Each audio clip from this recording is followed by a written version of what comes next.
Hi everyone, guess who's back with another video? So in this one we will be making this halter style bubble romper. I did get this pattern off of Etsy, so I will be sure to have a link for you guys down below. I did change a few things. I added leg bands because your girl loves leg bands, and I made a different style for the ties. I'll be sure to show you all of that in this video. And if you are enjoying these videos, please make sure to subscribe so you don't miss any, and please make sure to tell your friends. I'm trying to get to 1,000 subscribers, little goal of mine. But yeah, let's get started. So to start, I just want to say that this pattern was very simple to put together. I know I have a lot of beginners watching my videos, so I just wanted to ease your mind. This was one of the more simpler patterns to tape together and set up. But anyways, so here are our pattern pieces. We have our front, our back, and I will be using the leg cuffs from my bummies pattern. This is the big noggin high-waisted bummies pattern. This will take place of the elastic in the legs. So let me show you my pieces. I have this really cute rib knit. It's the last of it, but I'm going to use it for this romper. I really love it. I wish I had more, but anyways. And here is the front. Sorry,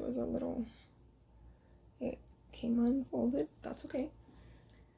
So anyways, I also wanted to tell you guys that I cheated and I made my strap for the romper with just some double brush poly. I just cut it an inch wide, and however long I had a piece of scrap fabric.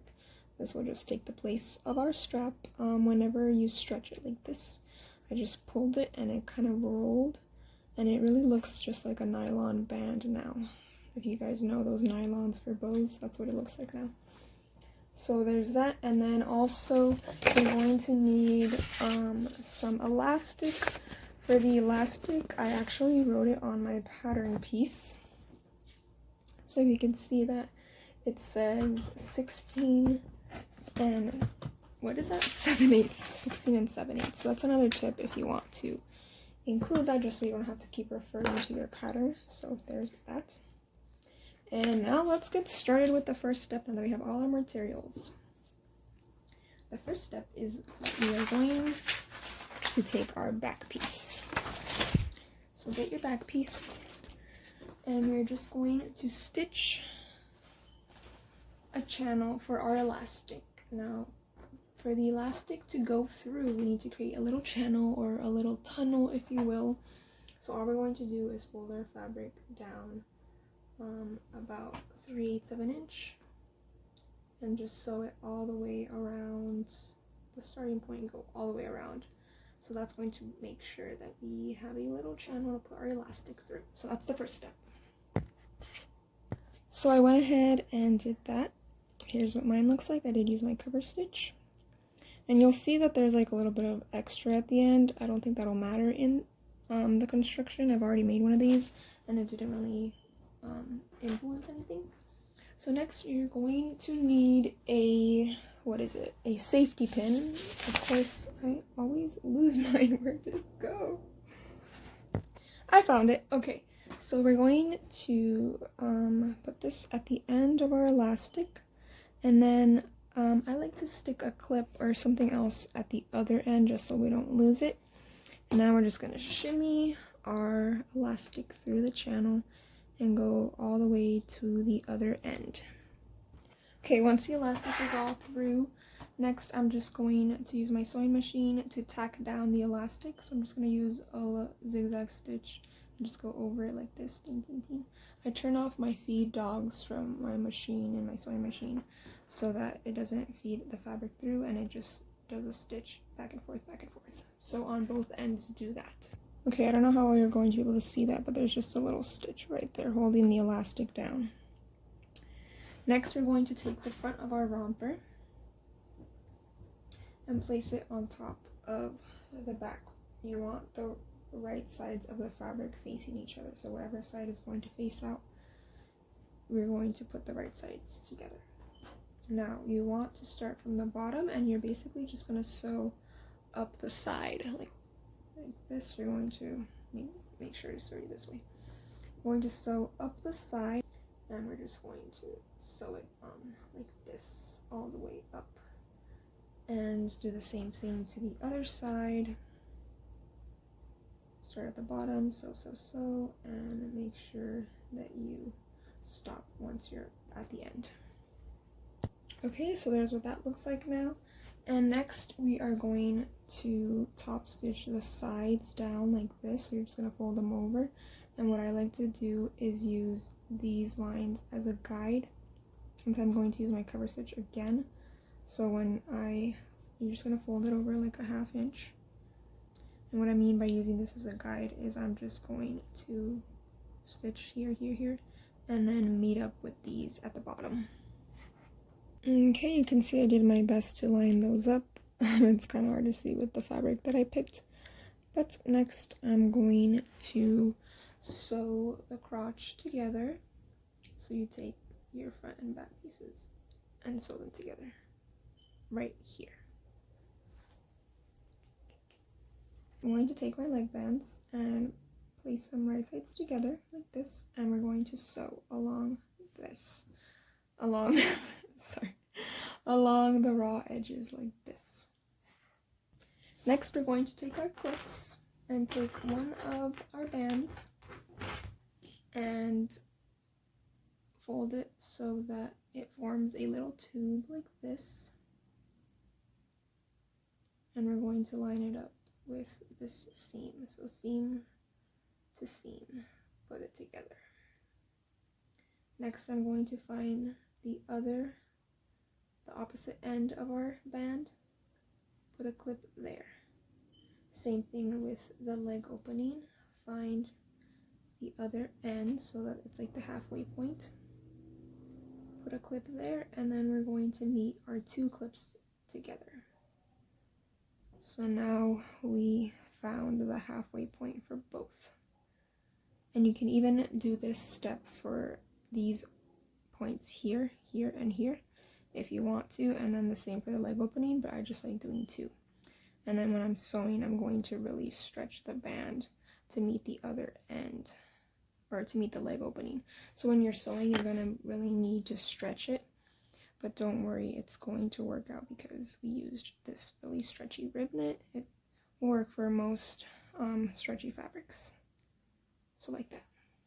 So now we're over at our serger, or if you're using a sewing machine, you can do that too, but I know a lot of you have this serger, so I wanted to show you. I'm going to put my presser foot up, and this is the second clip that I added, so not by the crotch. And then I'm going to put it down. Sorry, it's hard with one hand. I need to put it down. And then I'm just going to start, and remember, this is a 3/8 seam allowance. So now that I've got it started, you want to make sure that the needle's caught it. And that's where we're going to start stretching now. So we're going to start stretching. What I like to do is make sure that I have the end of the leg opening down here. And then I take my band and I stretch it to meet that end point. So stretch it a lot to meet that end point. Normally I have 2 hands. And then I just grab a point above here. So I stretch it. And then I normally grab it around here. Again, I normally would have 2 hands. And then I keep going. So I'm going to go all around and show you how I finish it off. Sorry, I also want to show you how I meet my seams together. So I take the bottom of the leg cuff and meet it up with the seam of the leg opening, aka the crotch seam. And then I make sure to put them together, and I just hold those down really tight. And once I go over it, I just keep going until the end. So now we're almost at the end, and I'm going to keep stretching.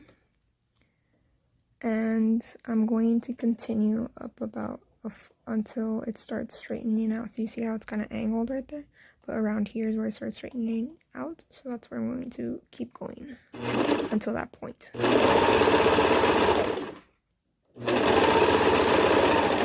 Okay, now everything is straight. I'm going to make sure my knife lines up with everything and then turn it off continue for about another 1/2 inch to 1 inch, and then take it to the back and serge off. Then I just clip my tail and pull my looper threads like this, and then take one in each hand and pull it really tight and cut it off. So now we have both leg cuffs on our romper. This is what that looks like. And the one of the last steps now is we are going to fold down this to create a channel for our what is it? For the band, the tie that we're gonna put at the top. But you're going to need your front pattern piece and 2 clips, or however many clips you want. You could use as many as you want, but I like to get 2. And we're going to fold it down by following this line. So I like to just put my finger there and fold down and clip it. And then same with the other side. Line it up, put my finger there, fold, and then clip it. And then you can kind of see if it's lining up. This has stripes, so I can easily see that it's lining up at the edge. But then all we're going to do is stitch right here to finish it off. Okay, that step is done, and now the only other thing left to do, turn everything right side out. And I'm going to take my safety pin again. Sorry, my phone is low on battery now, but this is the last step. All we need to do is take our safety pin, put it at the end of our tie, and just feed it through the channel.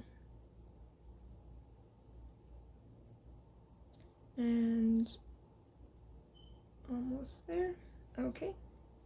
And then that's pretty much the last step. We have our little romper all done. I really hope I can get a what's it called, a video of what this looks like on my daughter, but no promises. So there's that. You could even take the ends and do a little knot if you're doing just the rolled piece of fabric. So it looks a little cleaner, just like that. And then now we're officially done. So here's what that romper looks like, all finished.